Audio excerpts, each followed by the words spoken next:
안녕하세요. 나타샤의 책 여행입니다. 책 읽기 편안한 시간 보내고 계시죠? 이번에는 삶의 다채로운 스펙트럼을 보여주는 근대 단편 소설의 거장, 모파상의 목걸이를 읽어보겠습니다. 소설 목걸이의 이야기는 이렇습니다. 가난하게 살고 있는 루아젤 부부는 어느 날 교육부 장관 조르주 랑보노 부부에게 파티 초대를 받습니다. 허영심이 많은 아내는 파티에 입고 갈 옷을 사고 그 옷에 맞는 다이아몬드 목걸이를 친한 친구에게 빌립니다. 그런데 파티에 다녀온 후 목걸이를 잃어버리게 됩니다. 루아젤 부부는 그 목걸이와 똑같은 것을 사기 위해 엄청난 빚을 지게 됩니다. 10여 년에 걸쳐 그 빚을 다 갚고 어느 날 우연히 그 친구를 만나서 사실 이야기를 합니다. 그 친구는 그 목걸이는 500프랑밖에 안 되는 가짜였다고 말합니다. 오, 이런. 자, 그럼 지금부터 나타샤와 함께 허영심으로 인해 비극적 삶을 살아온 루아젤 부부를 만나러 떠나봅니다. 목걸이. 가난한 월급쟁이를 가장으로 둔 집안에 운명의 신이 잘못 판단해 태어났다고 생각할 수밖에 없는 세련되고 아름다운 여자들이 태어나는 경우가 있다. 그녀도 그런 여자들 가운데 한 명이었다. 결혼할 때 그녀에게는 지참금도 없었고 물려받을 유산도 없었다. 돈 많고 멋진 남자와 사랑에 청혼을 받을 방법은 더더욱 없었다. 그래서 그녀는 교육부에서 근무하는 사무원과 결혼했다. 그녀는 화려하게 몸치장을 할 수 없어서 소박한 차림새로 지냈고 사회적으로 낙오된 것 같아 늘 불행했다. 왜냐하면 여자란 신분이나 지방 같은 것은 아무 소용이 없고 오직 미모, 우아함, 그리고 매력만이 신분과 가문을 대신하기 때문이다. 타고난 섬세함, 본능적인 우아함, 유연한 기질. 이러한 요소들이 여자를 평가하는 기준이고 보면 이런 요소들만 갖추었다면 평범한 집안의 아가씨라도 좋은 조건의 남자를 만나 귀부인이 될 수도 있는 것이다. 그녀는 자신이 실은 온갖 섬세함과 화려함을 위해 태어난 여자라는 생각에 시도 때도 없이 마음이 괴로웠다. 누추한 집과 빈약한 벽, 낡은 의자와 더러운 카펫이 늘 그녀를 힘들게 했다. 비슷한 처지의 다른 여자라면 마음에도 두지 않을 일들에 매번 괴로워하고 화를 내는 것이었다. 브르타뉴 출신의 하녀가 보잘것없는 가구를 손질하는 것을 볼 때면 마음속에 서글픈 미련과 격렬한 꿈이 되살아나곤 했다. 그녀는 동양풍의 벽지에 높은 청동 촛대가 빛을 비추고 있고 반바지 차림의 하인 2명이 난방장치의 무거운 열기에 졸음을 느껴 커다란 안락 의자에 앉아 잠들어 있는 조용한 대기실을 늘 꿈꾸었다. 또한 벽이 실크로 장식되어 있고 값을 매길 수 없는 골동품들이 놓인 고급 가구들이 있는 넓은 응접실과 자신이 모든 여자들의 선망과 주목의 대상이 되어 친한 친구들 몇 명망 있는 남자들과 함께 몇 시간이고 즐거운 이야기를 나눌 수 있도록 꾸며진 분위기 좋고 향기로운 자그마한 살롱을 꿈꾸었다. 저녁 식사를 하기 위해 사흘째 빨지 못한 식탁보가 덮인 둥근 식탁 앞에 앉았을 때 맞은편의 남편이 스프 그릇 뚜껑을 열면서 아, 맛있는 포테페로군. 이것보다 더 좋은 건 없지. 라고 기쁜 목소리로 외칠 때면 호화롭게 차린 만찬, 번쩍이는 은식기들, 요정들의 숲을 배경으로 고대의 인물들과 이국의 새들을 수놓은 장식 융단을 떠올렸다. 멋진 그릇에 담겨 나오는 맛 좋은 요리, 잉어의 분홍빛 살이나 맛있는 덜컹 고기를 먹으며 스핑크스의 미소와 함께 우아하게 오가는 대화를 상상했다. 그녀에게는 좋은 옷이나 보석이 전혀 없었다. 그런데도 그녀는 그런 것만 좋아했다. 가끔씩 자신은 그런 것을 위해 태어났다고 스스로 느낄 정도였다. 그 정도로 그녀는 향락을 좋아했고 선망의 대상이 되고 싶었고 남자들의 주목을 받고 싶었다. 그녀에게는 수녀원 학교 동창인 부자 친구가 한 명 있었다. 하지만 이제는 그 친구를 만나려고 하지 않았다. 그 친구를 만나는 것은 그녀에게 괴로운 일이었기 때문이다. 어쩌다 그 친구를 만나고 오는 날이면 슬픔과 미련, 절망과 비관으로 며칠 동안 눈물을 흘렸다. 어느 날 저녁 그녀의 남편이 손에 큰 봉투를 하나 들고 의기양양한 얼굴로 돌아왔다. 그가 말했다. 자, 당신을 위해서 가져온 거요. 그녀는 재빨리 봉투를 찢고 글씨가 인쇄된 초대장을 꺼냈다. 초대장에는 이런 말이 적혀 있었다. 1월 18일 월요일 저녁 교육부 장관 조르주 랑보노 부부가 장관 관저에서 파티를 개최하오니 루아젤 부부께서는 참석해 주시기 바랍니다. 그런데 그녀는 남편이 기대했던 것처럼 기뻐하지 않고 오히려 화가 난 듯 초대장을 식탁 위에 올려놓으며 중얼거렸다. 이걸 놔두러 어쩌란 말이에요? 아니 여보, 나는 당신이 기뻐할 줄 알았는데. 당신은 제대로 된 외출 한 번 한 적이 없으니 이번이 좋은 기회잖소. 이 초대장을 얻느라 무척 힘들었소. 모두들 초대장을 얻으려고 했소. 그래서 경쟁이 몹시 치열했지. 사모원들에게는 몇 장 주지도 않았소. 그날 파티에서 고위직 인사들을 많이 볼 수 있을 거요. 그녀는 환한 눈으로 남편을 쳐다보더니 신경질적인 어조로 말했다.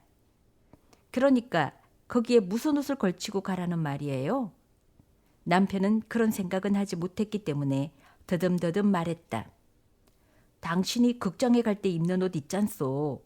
내가 보기에는 당신한테 아주 잘 어울리던데?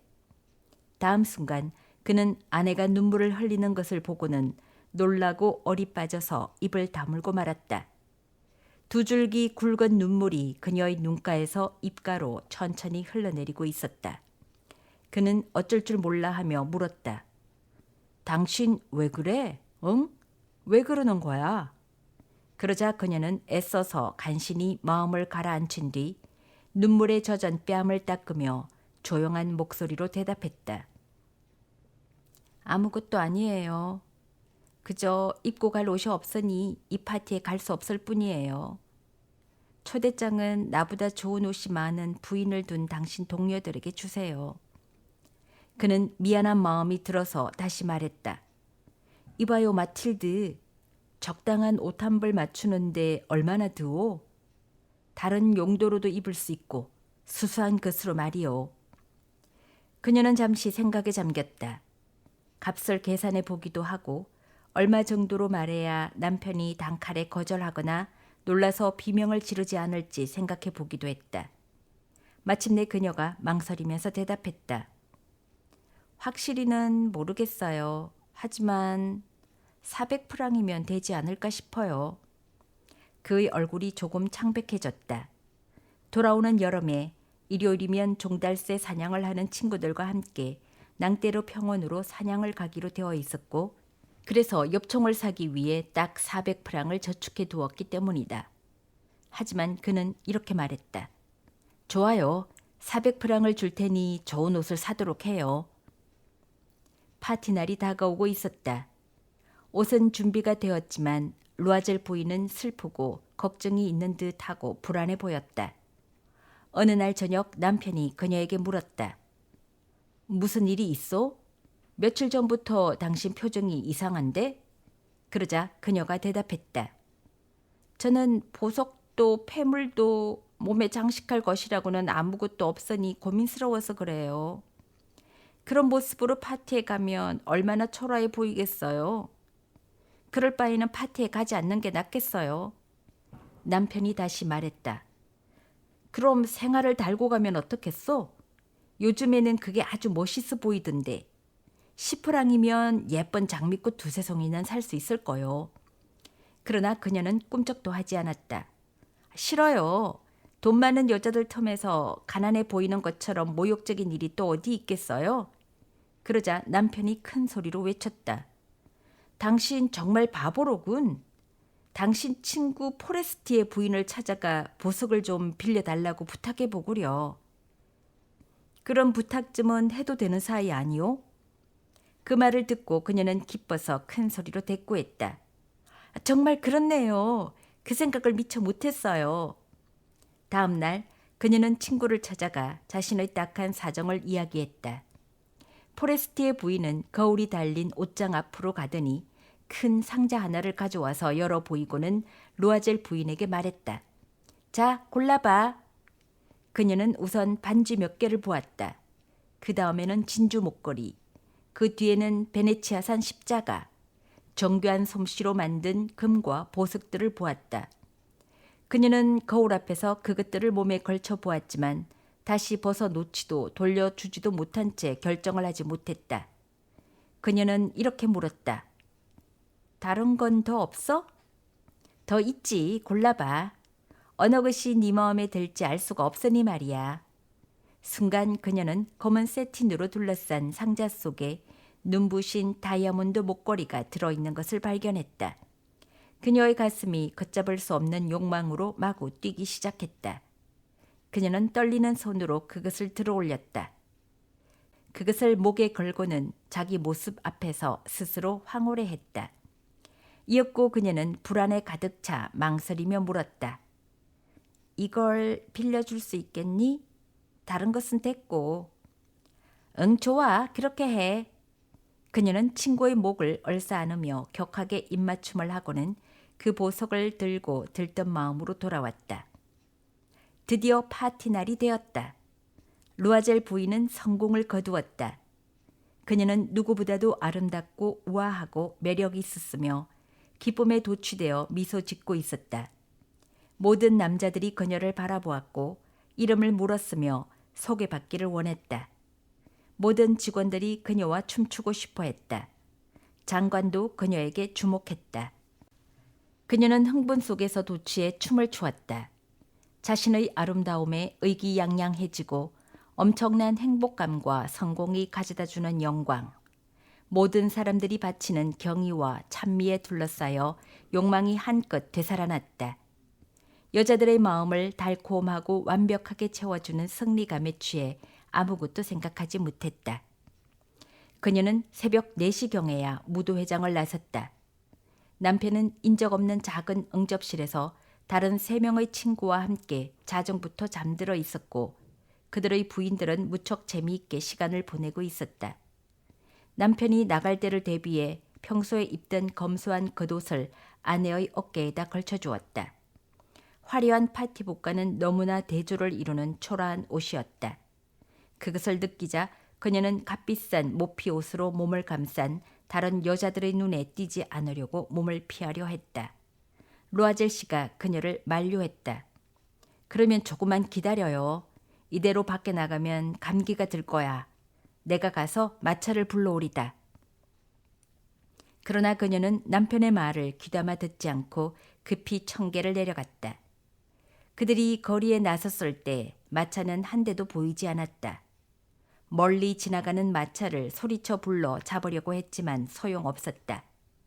그들은 실망한 채 몸을 떨며 센강 쪽으로 걸어갔다. 마침내 그들은 강변에서 밤에만 파리 시내를 다니는 낡고 볼품없는 마차 한 대를 발견했다. 낮에는 초라한 꼴을 보이기가 부끄럽다는 듯 밤에만 다니는 마차였다. 마차는 마르티르가에 있는 그들의 집 문 앞에 그들을 데려다 주었고 그들은 서글픈 마음으로 계단을 올라갔다. 그녀에게는 모든 것이 끝난 셈이었다. 루아젤 씨는 10시까지 사무실에 출근해야겠다고 생각하고 있었다. 그녀는 자신의 화려한 모습을 한 번 더 보려고 거울 앞으로 가서 어깨에 걸치고 있던 겉옷을 벗었다. 순간 그녀는 비명을 질렀다. 목에 걸려있던 목걸이가 사라지고 없었던 것이다. 벌써 옷을 반쯤 벗은 남편이 물었다. 무슨 일이요? 그녀는 어리 빠져서 남편을 돌아보았다. 그게 포레스티의 부인의 목걸이가 없어졌어요. 남편 역시 어리 빠져서 벌떡 몸을 일으켰다. 뭐라고? 세상에, 그럴 리가 있나? 그들은 옷자락, 외투자락, 호주머니 속 등 곳곳을 샅샅이 뒤져보았다. 그러나 목걸이를 찾지 못했다.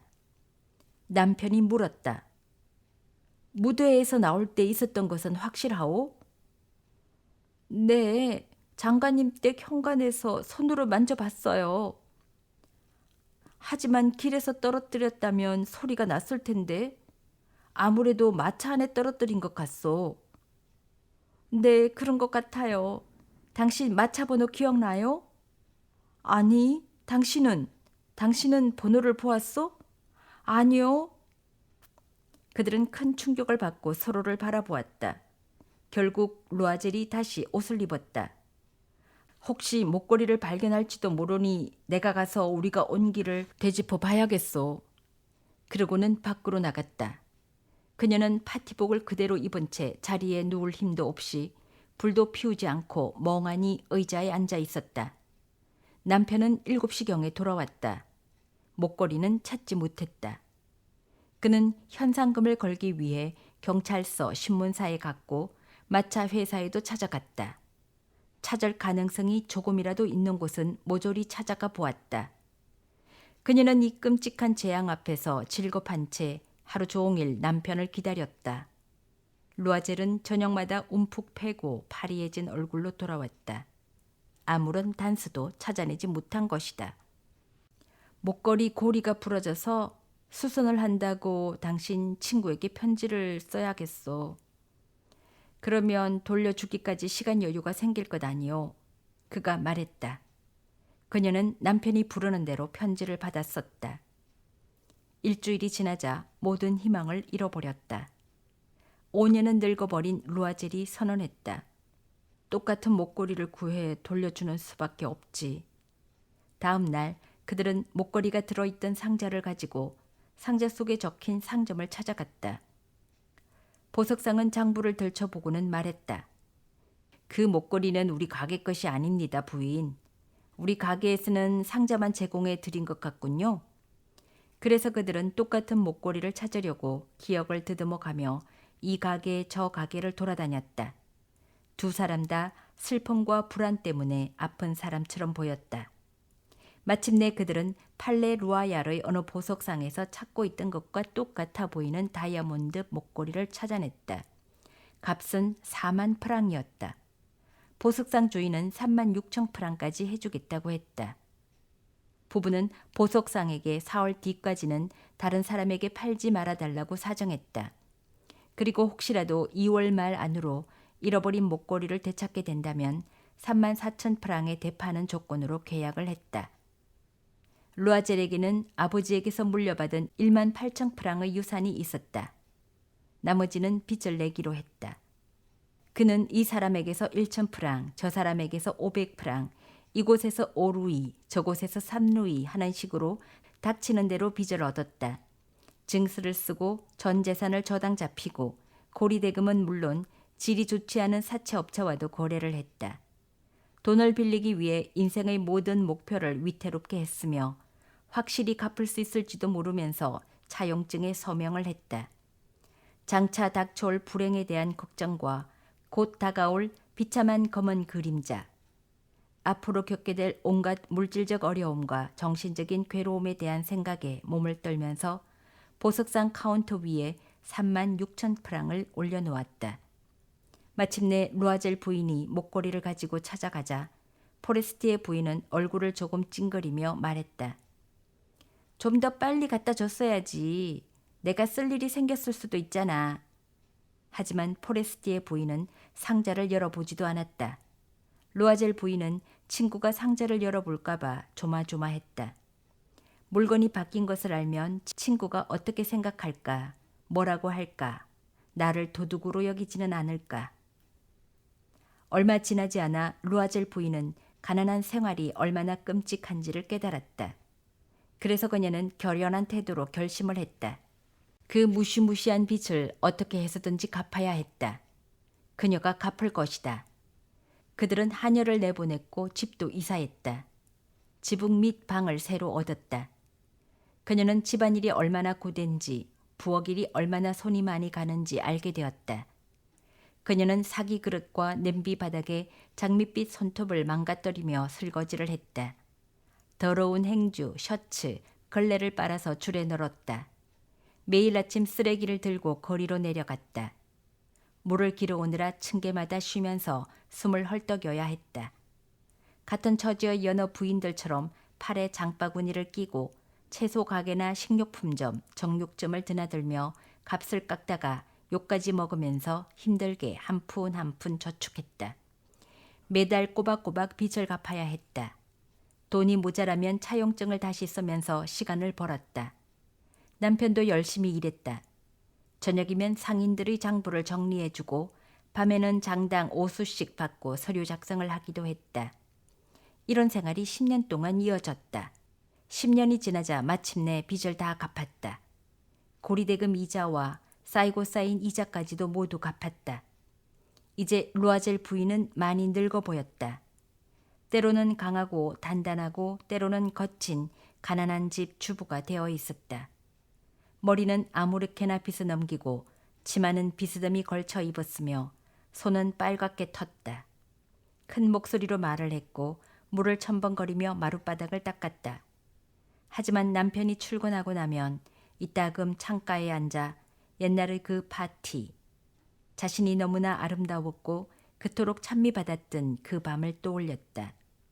그 목걸이를 잃어버리지 않았다면 어떻게 되었을까? 누가 알겠는가? 인생이란 참 기묘하고 변화무쌍하다. 아무것도 아닌 일이 사람을 파멸시키기도 하고 구원하기도 하니 말이다.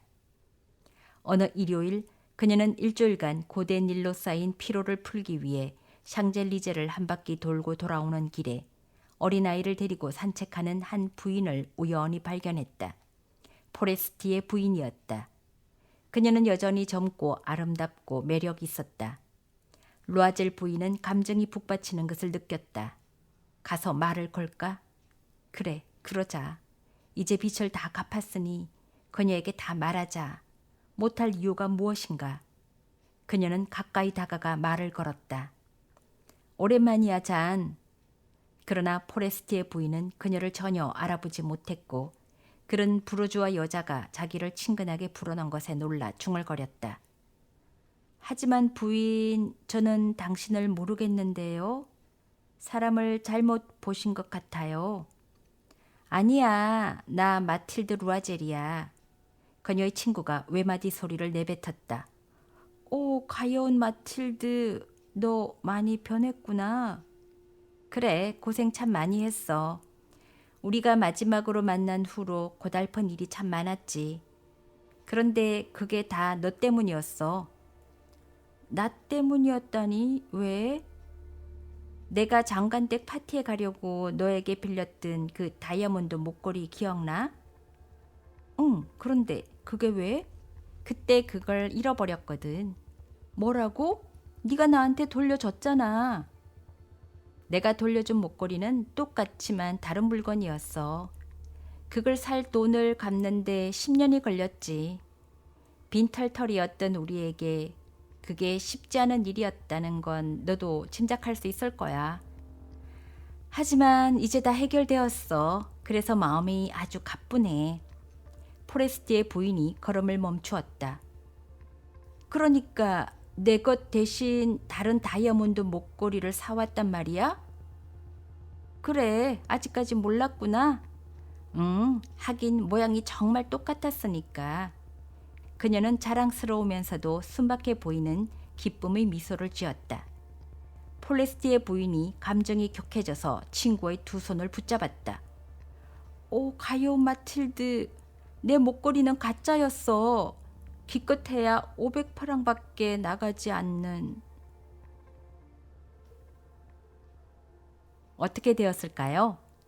포레스티의 부인이 그 다이아몬드 목걸이를 마틸드 부인에게 돌려주었을까요? 아마 그랬겠죠? 지금까지 나타샤의 책 여행이었습니다. 좋은 하루 되세요.